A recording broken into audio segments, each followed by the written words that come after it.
ताजमहल। भाई इतना वाइट और इतना चमक है ना इसके अंदर। जैसे मैं गेट से एंटर किया था तो हालांकि मेरे आंखों से दिख रहा था पर कैमरे में चमक आ रही थी, तो बीच बीच में नोटिस कीजिएगा दिख नहीं रहा था ताजमहल। तो शाहजहाँ की भी ख्वाहिश थी अपने लिए एक ताजमहल बनाने के लिए, यानी ब्लैक ताजमहल बनाने के लिए। बट जैसे ही उस बॉक्स को ओपन करता है ना, शाहजहाँ उस कटे हुए गर्दन को देख के बेहोश हो जाता है, क्योंकि वो कटा हुआ गर्दन होता है दारा शिकोह का, जो कि उसका सबसे पसंदीदा बेटा हुआ करता था।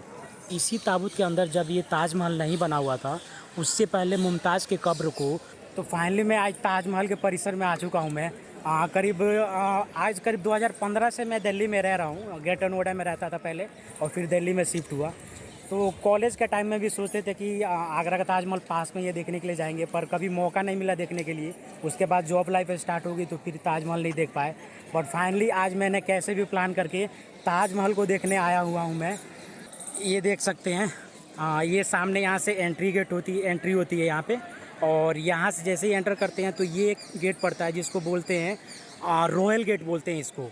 तो अभी इसी गेट से एंटर करेंगे तो सामने मेरे को दिख रहा है जो ताजमहल है वो बहुत बड़ा दिख रहा है यहाँ से। तो अभी इसी सामने गेट से एंटर करेंगे तो इस गेट पे ऊपर देख सकते हैं, यहाँ पे ऊपर गुंबद बने हुए हैं।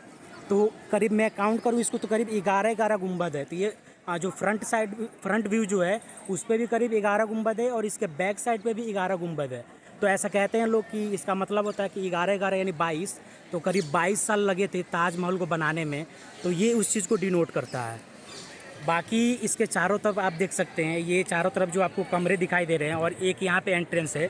तो जो ये ताजमहल परिसर है तो इसमें करीब 4 एंट्रेंस है। तो एक रॉयल गेट है, ये जो रॉयल गेट है, और एक वीआईपी एंट्री का गेट है, और इस गेट को बोलते हैं लेबर गेट। मतलब जो ताजमहल के जो मज़दूर थे जो बनाते थे तो वो इसी गेट से एंटर करते थे।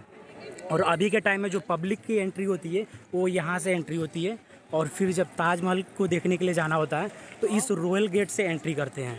तो अभी चलता हूँ मैं इस गेट को एंट्री करके ताजमहल को देखने। भाई साहब करीब 10-12 साल से मैंने सोच रखा था कि आज जाऊँगा ताजमहल को देखने के लिए, बट फाइनली आज मौका मिला है ताजमहल को देखने के लिए। तो अभी मैं इस रॉयल गेट से एंट्री करके अंदर प्रवेश करने वाला हूँ और ताजमहल को देखने वाला हूँ। देख सकते हैं कितना भीड़ है यहाँ पे।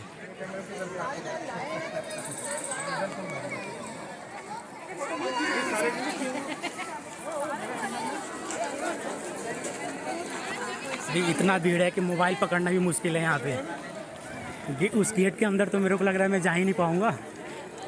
बट कैसे भी पहुँचना तो है ही। यहाँ से देखने में लग रहा है ताजमहल बहुत बड़ा है, लग रहा है जैसे बहुत पास में ही है, मतलब पूरा नहीं दिख रहा अभी।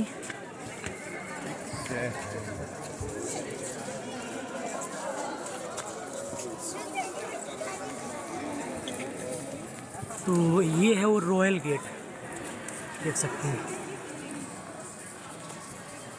तो इसमें भी कहीं कहीं संगमरमर के पत्थर से डिज़ाइन किए हुए हैं, और यहाँ पे सब जो उसका स्ट्रक्चर है हमारा ताजमहल के परिसर का वो यहाँ पे बताया गया है। ये देख सकते हैं पीछे यमुना रिवर बैंक है, इसी के जस्ट साइड में ही ताजमहल है। तो अभी चलते हैं गेट से एंटर करते हैं। देख सकते हैं सबके हाथ में मोबाइल खुले हुए हैं।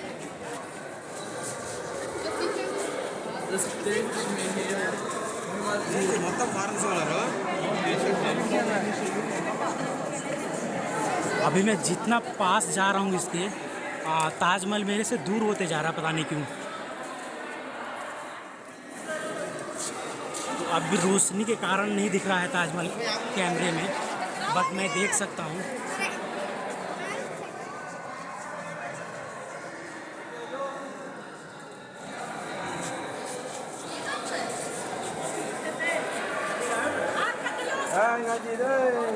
भाई साहब जब मैं दूर से देख रहा था तो मेरे को लगा ताजमहल कितना पास में है, बट जैसे मैं गेट से एंटर किया हूँ ताजमहल अचानक से दूर हो गया है।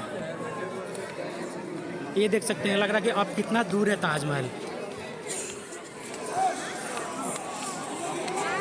ये देख सकते हैं, वाह यार कितना सुंदर दिख रहा है।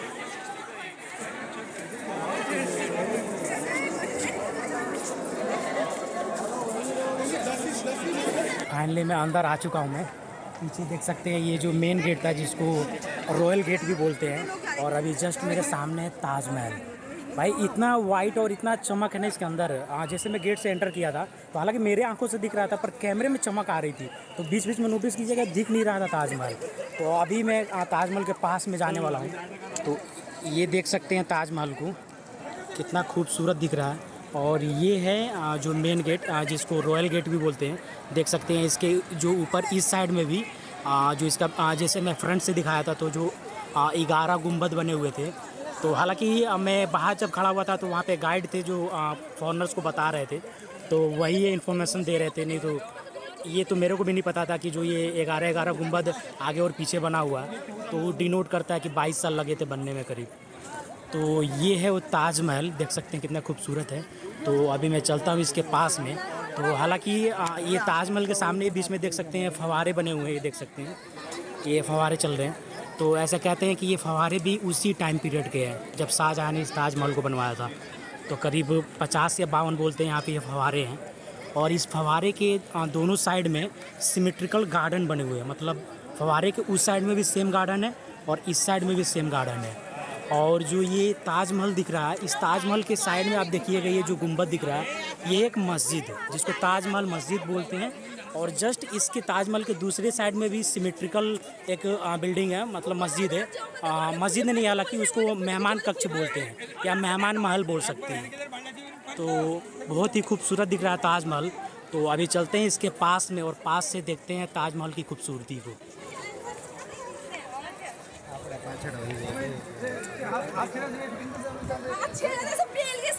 तो अभी मैं ताजमहल के बिल्कुल पास आ चुका हूँ मैं। तो यही है वो ताजमहल जिसको शाहजहाँ ने मुमताज़ की याद में बनाया था। तो मुमताज़ की जो डेथ हुई थी 1631 में हुआ था। तो उनका डेथ हुआ था करीब से उनके 14 संतान थे, जो 14वां संतान हो रहा था उनका। तो उसी टाइम पीरियड में प्रसव यानी ब्लीडिंग वगैरह के कारण से उनकी डेथ हो गई थी मुमताज़ की। तो उन्हीं के डेथ के बाद से शाहजहाँ ने इस ताजमहल को बनाना स्टार्ट किया, जो कि आज 7 वंडर्स के अंडर आता है। मतलब दुनिया के जो 7 अजूबे हैं उसमें से एक अजूबा है ताजमहल, जो कि बेहद ही खूबसूरत है। जैसे मेन गेट से एंटर करते हैं ना, तो जो इसकी खूबसूरती है उसको देखने में आंखें में चौंध आ जाता है यार, कितना सफ़ेद और कितना सुंदर देखने में लगता है। तो 1631 में इसको शाहजहाँ ने मुमताज़ की याद में बनाया। उसके बाद जब शाहजहाँ की तबीयत ख़राब होने लग गई तो उनके जो बेटे थे, यानी मुमताज़ से जो 14 बेटे हुए थे, उनमें से पहला या तीसरा बेटा था जिसको दारा शिकोह बोलते हैं, दारा शिकोह। और जो 5वां या 6ठा था जिसको औरंगज़ेब बोलते हैं। तो जब शाहजहाँ की तबीयत ख़राब होने लग गई तो अब क्या हुआ कि जितने उनके बेटे थे ना, उनके बीच में अगला मतलब बादशाह कौन बनेगा, उनके बीच में लड़ाइयाँ चलने लग गई। तो कुछ भाई में जैसे दारा शिकोह जो था वो शाहजहाँ का सबसे ज़्यादा पसंदीदा बेटा था, मतलब अच्छा इंसान था। और जो औरंगज़ेब था वो ज़्यादा साहसी और मतलब बादशाह बनने के काबिल था और लड़ाई वगैरह में बहुत ज़्यादा माहिर होता था। तो आप जैसे शाहजहाँ की कुछ बेटियां भी थी जो मुमताज़ से हुई थी, उसमें से एक का नाम है जहाँपनाह, नहीं जहाँ आरा नाम है, मेरे को एग्जैक्ट नाम नहीं याद है। तो वो भी शाहजहाँ को ज़्यादा बेहद पसंद करती थी। तो जब उन दोनों के बीच में यानी औरंगज़ेब और दारा शिकोह के बीच में लड़ाई स्टार्ट हुआ तो औरंगज़ेब ने दारा शिकोह को हरा दिया। उसके बाद ने क्या किया कि जो दारा शिकोह है उसको पकड़ के वो दिल्ली ले गया। और दिल्ली में कहा जाता है कि कुछ टाइम तक उसको कारागृह में रखा गया और उसके गर्दन को कटवा दिया औरंगज़ेब ने। और उसके गर्दन को कटवा के शाहजहाँ को एक भेंट भेजा गया, किसी खबरी के द्वारा एक भेंट भेजा गया एक बॉक्स में बंद करके, और उसमें लेटर भेजा गया। तो लेटर में लिखा हुआ कि आपका बेटा आपको भूला नहीं है। तो शाहजहाँ वहाँ पे खुश हो जाता है। बट जैसे ही उस बॉक्स को ओपन करता है ना, शाहजहाँ उस कटे हुए गर्दन को देख के बेहोश हो जाता है, क्योंकि वो कटा हुआ गर्दन होता है दारा शिकोह का, जो कि उसका सबसे पसंदीदा बेटा हुआ करता था। तो सोच सकते हैं जब उसके बाद शाहजहाँ की तबीयत और ख़राब होने लग गई, तो जब उसकी डेथ हो गई तो उसके बाद शाहजहाँ को इसी ताजमहल के अंदर जो मुमताज़ का कब्र था इसके अंदर बना हुआ था। तो 1631 में बनना डेथ हुआ मुमताज़ का।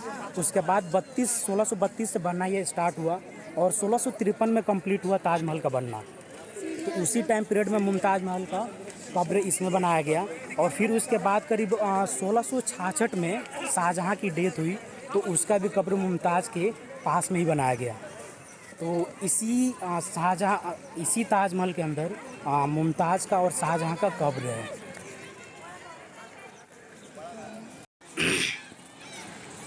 तो अभी देख सकते हैं, अभी मैं बिल्कुल ताजमहल के पास आ चुका हूँ मैं, और देख सकते हैं कितना खूबसूरत दिख रहा है ये, और बहुत ही ज़्यादा क्राउड है। तो अभी जहाँ पे मैं खड़ा हूँ जिस गार्डन में, इसको मुग़ल गार्डन बोलते हैं।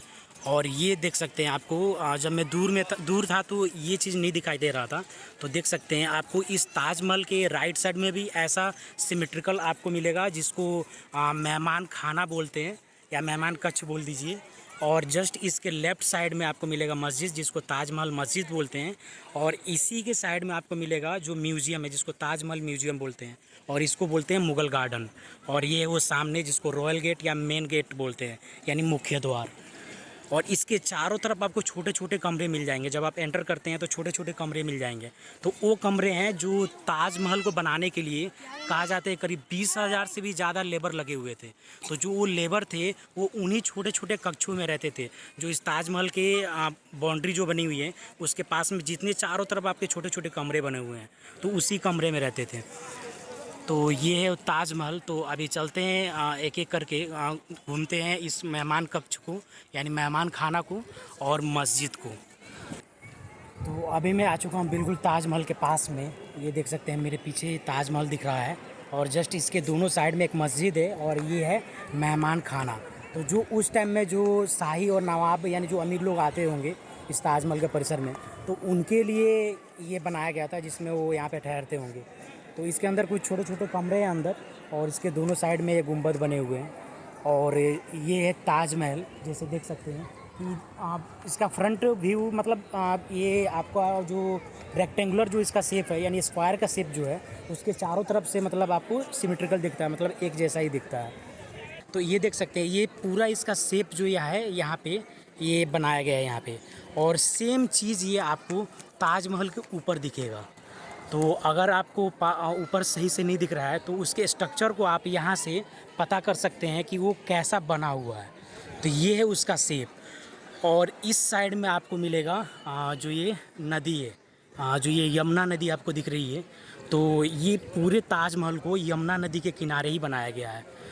तो ऐसा कहा जाता है कि इसी नदी के किनारे जब जब मुमताज़ की डेथ हो गई थी, तो शाहजहाँ की भी ख्वाहिश थी अपने लिए एक ताजमहल बनाने के लिए, यानी ब्लैक ताजमहल बनाने के लिए, जो कि इसी यमुना नदी के किनारे बनाना था। बट हुआ क्या कि जब औरंगज़ेब शासक बना दारा सिकों को हरा के, तो उसको ऐसा लगा, क्योंकि जो ये ताजमहल बना था वो उस टाइम के पीरियड में बहुत कॉस्टली बना था, बहुत ज़्यादा पैसे इसमें लगे थे। तो औरंगज़ेब ने ऐसा सोचा कि अगर एक दूसरा ताजमहल बनता है, शाहजहाँ बनवाते हैं, तो जितनी संपत्ति है, धन दौलत है, वो सब ख़त्म हो जाएगा। तो उसी कारण से उनको कैद कर लेता है। और जस्ट जो ये आपको ताजमहल दिख रहा है ना, इसी ताजमहल से करीब 2-2.5 किलोमीटर के डिस्टेंस पे, जब यहाँ पे ताजमहल पे आप आइएगा, तो यहाँ से आपको क्लियरली दिखता है वो रेड फोर्ट, यानी दिल्ली वाला नहीं, आगरा वाला रेड फोर्ट। क्योंकि सबसे पहले आगरा में ही रेड फोर्ट बना था, जो लोधी पीरियड के टाइम पीरियड में, लोधी के जितने भी शासनकाल थे दिल्ली सल्तनत पीरियड के, उन्होंने बनाया था। उसके बाद रेड फोर्ट बना था, जिसने जो ताजमहल बनवाया था यानी शाहजहाँ ने, तो शाहजहाँ ने वहाँ पर रेड फोर्ट बनाया था जो दिल्ली में है। तो ये है यमुना नदी। तो अभी मैं जिस पे खड़ा हूँ इसके नीचे है बेसमेंट। तो ऐसा कहा जाता है कि जो ये बेसमेंट है इसके नीचे लकड़ियाँ हैं, इससे नीचे होल भी दिख रहे हैं हालांकि यहाँ पे। तो इसके नीचे ना पूरी लकड़ियाँ रखी हुई हैं। तो ऐसा कहा जाता है कि वो ऐसी वैरायटी ऑफ लकड़ी रखी हुई हैं जो उसको जितना नमी मिलेगा ना उसके अंदर और मजबूती आती है। तो इसलिए कहा जाता है कि जो यह ताजमहल बना हुआ है वो बिल्कुल यमुना नदी के किनारे इसलिए बनाया गया ताकि उन लकड़ियों को हमेशा नमी मिलती रहे और ताजमहल की मजबूती बनी रहे। तो ये है वो यमुना नदी और ये है वो ताजमहल। तो अभी एक चीज़ और मिस्ट्री ये है कि जो ये हम ताजमहल देखते हैं, तो जैसे अभी हम लोग नीचे खड़े हैं, तो जो 250 रुपये का टिकट लिए रहते हैं, जो आपको कुछ लोग ऊपर दिखाई दे रहे होंगे, तो जो लोग ऊपर गए हुए हैं वो कब्र को देखने के लिए गए हुए हैं। हालांकि जो कब्र होता है, जितना भी आप टॉम्ब या मकबरा देखिएगा ना, दिल्ली का हुमायूं टॉम्ब देख लीजिए तो वहाँ पे भी जो भी आपको हुमायूं का मकबरा मिलेगा, तो वो भी मकबरे में जो कब्र होता है वो असली कब्र नहीं होता है। हाँ, वो सिर्फ नकली कब्र देखने के लिए बनाया जाता है। असली कब्र देखने के लिए आपको इसके रास्ते से, यहाँ पे सीढ़ियाँ बनी हुई हैं, इन सीढ़ियों से होकर आप नीचे बेसमेंट में आपको जाना पड़ेगा, तब जाके आप उस असली कब्र को देख सकते हैं। तो हालांकि कहा जाता है कि जो असली कब्र है, कोई फेस्टिवल या कोई त्यौहार होता होगा उस टाइम पीरियड पे, या कभी शायद नहीं खोला जाता हो, तो असली जो कब्र होता है वो इसके ताजमहल के बेसमेंट में है, जो कि उसके नीचे जाने के लिए यहाँ पे सीढ़ियाँ बनी हुई हैं। तो हालांकि अभी यहाँ पे कुछ लोग कॉइन सिक्के वगैरह भी फेंक के जाते हैं। तो ये है वो ताजमहल, और इसके बेसमेंट में मिलेगा आपको मुमताज़ और शाहजहाँ का कब्र। कुछ लोग तो ऐसे भी वीडियो में, पता नहीं हालांकि वो हिस्ट्री सही है कि नहीं है, ऐसे बोलते हैं कि जो रेड फोर्ट है आगरा का, जब वहीं पे शाहजहाँ जब बीमार पड़े हुए थे, तो वहाँ से शाहजहाँ इस ताजमहल को देखा करते थे। जो एक वहाँ पे महल था, महल का कुछ पार्ट एरिया था जिसको नजराना बोलते हैं, वहाँ से ताजमहल बहुत पास में दिखता था।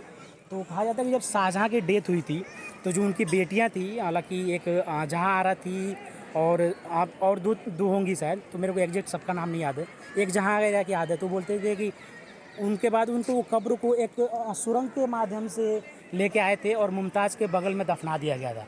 बट ये हिस्ट्री मेरे को उतना पता नहीं है, मतलब करेक्ट नहीं हूँ इसके बारे में कि सही है गलत है, बट ऐसा आप लोग कहते हैं। एक सबसे बेस्ट चीज़ मैं आप लोगों को दिखाने वाला हूँ, उस जगह को जहाँ पे इस ताजमहल को बनाने से पहले मुमताज़ के कब्र को जिस ताबूत में रखा गया था, उस ताबूत को देखने वाले हैं हम। इसी के जस्ट जब हम नीचे उतरते हैं तो ये पड़ता है सुंदर सा गार्डन, और इसी गार्डन के बीच में ये जो दिख रहा है ताबूत, इसी ताबूत के अंदर जब ये ताजमहल नहीं बना हुआ था, उससे पहले मुमताज़ के कब्र को, जो बुरहानपुर मध्य प्रदेश है, वहाँ से लाकर यहाँ पे इसमें कब्र में यहाँ पे दफन किया गया था। और जब ये ताजमहल का जो बेसमेंट है, जहाँ पर रियल में कब्र जो नीचे रखा हुआ है, तो वहाँ पे फिर यहाँ से उसको वहाँ पे शिफ्ट किया गया। तो दोस्तों, ये था मेरा आगरे का ताजमहल का ब्लॉग। होप कि वीडियो आपको पसंद आया हो, अच्छा लगा हो। वीडियो अगर पसंद आया हो तो लाइक ज़रूर करें, और नए हैं तो चैनल को सब्सक्राइब ज़रूर करें। फिर मिलते हैं अगले ब्लॉग में। बाय बाय दोस्तों।